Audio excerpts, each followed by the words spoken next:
रात के 2 बज रहे हैं। एलपी का एक सुनसान घाट और सामने खौफनाक काला पानी। वहां पत्थरों पर बैठा एक 23 साल का लड़का अकेले रो रहा है, जिसके चेहरे पर चोट के ताज़ा निशान हैं।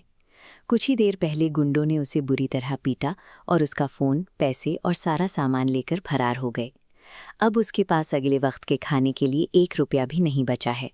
वो अपने घर से हज़ारों किलोमीटर दूर है। उसे भूख लगी है और सबसे बड़ी मुश्किल ये है कि उसे यहाँ की स्थानीय भाषा का एक शब्द भी समझ नहीं आता। जब आपके पास न तो साधन बचे और ना ही अपनी बात कहने के लिए शब्द, तब आप उस भीड़ भरे शहर में भी सबके लिए अदृश्य हो जाते हैं। ये लड़का करण है, जो पंजाब के खेतों में काम करने वाले एक साधारण किसान का बेटा है। करण ने महीनों तक अपनी मेहनत की कमाई से एक एक पैसा इसीलिए जोड़ा था ताकि वो अपनी आंखों से केरल की खूबसूरती को देख सके। वो बड़े चाव से पंजाब से निकला था, लेकिन इस एक हादसे ने उसके उस खूबसूरत सफ़र को एक डरावनी सपने में बदल दिया। करण का वो हसीन सपना अब एक ऐसी कड़वी हकीकत में बदल चुका था, जहां उसे अब सिर्फ अपनी अगली सांस बचाने के लिए संघर्ष करना था। तभी उस खामोश अंधेरे के बीच पानी चीरने की एक आवाज़ आती है। कोहरे को चीरते हुए एक छोटी सी लकड़ी की नाव घाट के पास आकर रुकती है, जिस पर एक धुंधली सी लालटेन जल रही है। नाव चलाने वाली अंजलि एक अनाथ मछुआरिन थी, जिसने अपनों को खोने का दर्द सहा था। उसने घाट पर बैठे उस घायल और बेबस अजनबी को देख लिया। उत्तर के पंजाब और दक्षिण के केरल के बीच हज़ारों किलोमीटर का फासला है।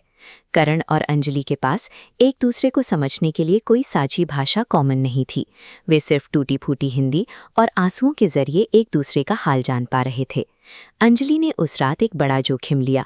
वो उस अनजान लड़के को अपनी झोपड़ी में ले आई और उसे सूखे कपड़े और गर्म खाना दिया। अंजलि ने बिना किसी सवाल के उस अजनबी के लिए अपने घर के दरवाजे खोल दिए।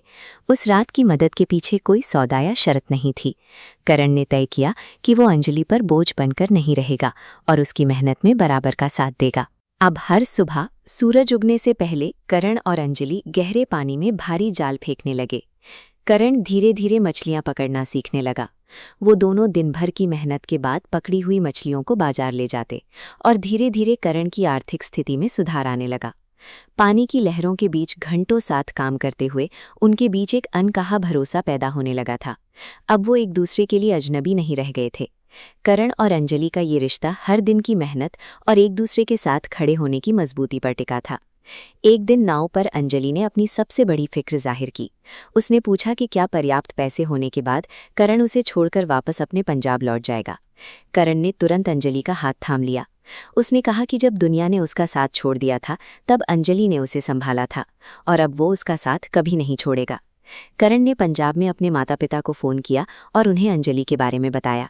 उसने साफ कह दिया कि वो अब उसी के साथ अपनी ज़िंदगी बिताएगा। उसके माता पिता ने जब पूरी बात सुनी तो वे समझ गए कि जिस इंसान ने करण का सबसे मुश्किल वक्त में साथ दिया, वही उसका सही जीवन साथी है।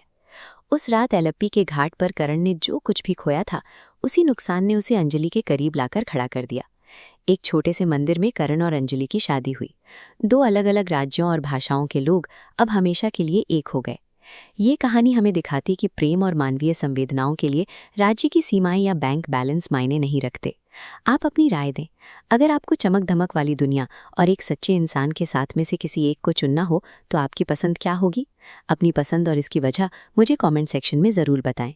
सच्ची दौलत का अंदाज़ा उन लोगों से लगता है जो आपकी जेब खाली होने पर भी आपके साथ खड़े रहने की हिम्मत रखते हैं। अगर ये कहानी आपको पसंद आई तो वीडियो को लाइक करें और ऐसी ही सच्ची कहानियों के लिए हमारे चैनल को सब्सक्राइब करें। मिलते हैं अगली दास्तान के साथ।